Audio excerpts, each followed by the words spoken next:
ناظرین، حوثیوں نے تو اسرائیل کی ایسی منجی ٹھوک دی کہ اسرائیل کبھی خواب میں بھی نہیں سوچ سکتا تھا کہ اس قدر حملوں کے بعد بھی ان پر ایسے حملے ہوں گے۔ حوثیوں نے اسرائیلی کشتی پر بحیرہ احمر میں حملہ کیا ہے۔ حوثیوں کی جانب سے جاری بیان میں بتایا گیا کہ اسرائیل مال بردار کشتی مارڈو کو حوثی بحریہ نے میزائلوں کے ساتھ بحیرہ احمر میں حملے کی زد میں لے لیا، جبکہ اسرائیلی علاقے ایلات میں پروں والے میزائلوں سے اہداف کو نشانہ بنایا۔ مارڈو نامی کشتی ایک LPG ٹینکر بردار کشتی ہے۔ میری ٹائم شپنگ ٹریکر کے مطابق یہ سعودی عرب سے سنگاپور جا رہی تھی، تاہم حوثیوں کا کہنا ہے کہ یہ کشتی امریکی تھی جو اسرائیل کو اسلحہ فراہم کرنے کے لیے محو سفر تھی۔ حوثیوں کے حالیہ حملوں کی وجہ سے جہاز رانی کافی متاثر ہوئی۔ جہازوں کو لمبا راستہ اختیار کرنا پڑتا ہے، جس سے ان کے نقل و حمل کے اخراجات میں بہت اضافہ ہو گیا۔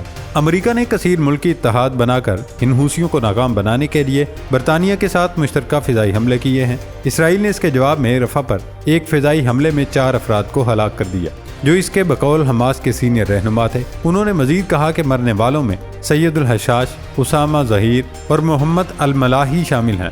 اسرائیلی فوج نے انہیں شمال اور مشرقی رفح میں ہنگامی کمیٹیوں کے سربراہان قرار دیا۔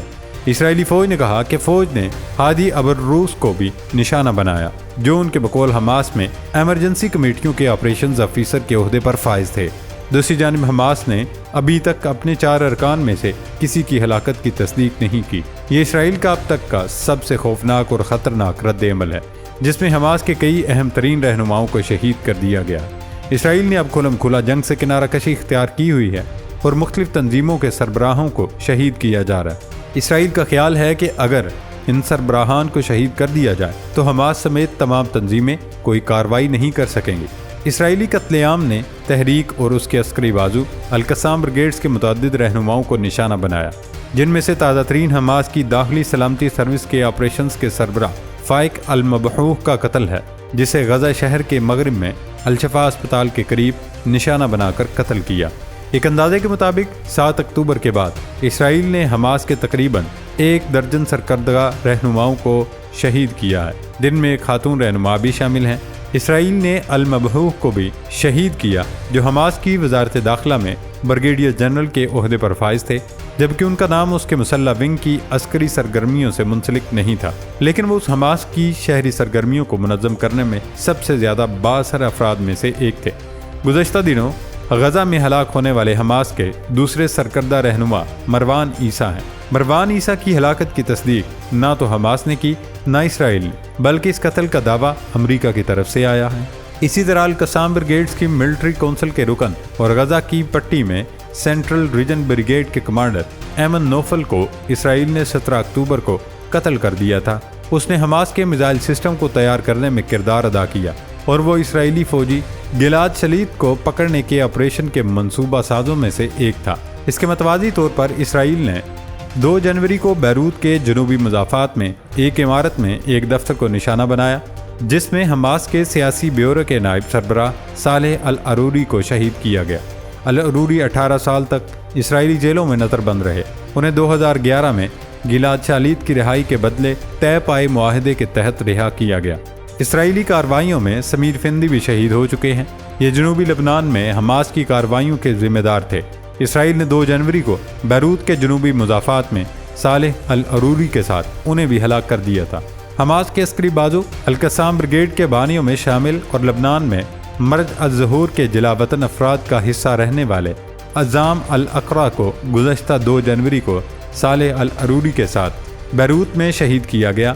فلسطینی قانون ساز کونسل کے قائم مقام سربراہ احمد بحر 17 نومبر کو غزہ کی پٹی میں اسرائیلی بمباری میں جان سے چلے گئے تھے۔ وہ اس تحریک کے سیاسی بیورو کے رکن اور قانون ساز کونسل میں اس کے نمائندے تھے، جن میں سے اسرائیل کی طرف سے مغربی کنارے میں کونسل کے سربراہ عزیز دویک کو گرفتار کرنے کے بعد وہ اس کے قائم مقام سپیکر منتخب ہوئے۔ 18 نومبر کو حماس کی رکن قانون ساز کونسل اور جماعت کی سیاسی بیورو رکن جمیلہ کو شہید کیا گیا۔ وہ تحریک کے سیاسی بیورو کی رکنیت حاصل کرنے والی پہلی خاتون تھی۔ سیام القسام بریگیڈز میں میزائل سسٹم کا کمانڈر تھا اور اسرائیل نے اسے 26 نومبر کو شہید کیا۔ اسامہ المزینی حماس کی تحریک کے ایک نمایاں رہنما تھے۔ وہ 21 اکتوبر کو غزہ پر بمباری میں شہید کیے گئے۔ اپنی موت تک وہ تحریک کی شورا کونسل کے چیئرمین کے عہدے پر فائز رہے۔ القسام بریگیڈز کی ملٹری کونسل کے رکن اور غزہ کی پٹی میں شمالی بریگیڈ کے کمانڈر احمد غندور کو 6 سال تک اسرائیلی جیلوں میں نظر بند رکھا گیا، جس پر ان پر کئی خودکش کارروائیوں کی منصوبہ بندی کرنے کا الزام ہے۔ ان پر اس آپریشن میں حصہ لینے کا الزام ہے جس میں 2006 میں اسرائیلی فوجی گلاد شالیت کو پکڑا گیا تھا۔ دوستو، قابل ذکر ہے کہ اسرائیل نے حماس کے رہنماؤں کو نشانہ بنانے کا اعلان اس وقت سے کیا جب وزیر اعظم نیتن یاہو نے انٹیلیجنس ایجنسیوں کو حماس کے مطلوب لیڈروں کی ایک فہرست تیار کرنے کا حکم دیا، جس میں عسکری ونگ کے کمانڈر محمد الضعیف اور غزہ میں حماس کے لیڈر یحییٰ سنوار شامل ہیں، جن پر 7 اکتوبر کے حملے کی منصوبہ بندی کا الزام عائد کیا جاتا ہے۔ اب یہ فہرست صرف حماس کو ٹھیس پہنچانے کے لیے شائع کی گئی۔ اسرائیل کا خیال تھا کہ یہ فہرست سامنے آنے کے بعد حماس کی کمر ٹوٹ جائے گی اور مزید کارروائیاں نہیں ہوں گی، لیکن سب کچھ اس کے بالکل برعکس ہوا۔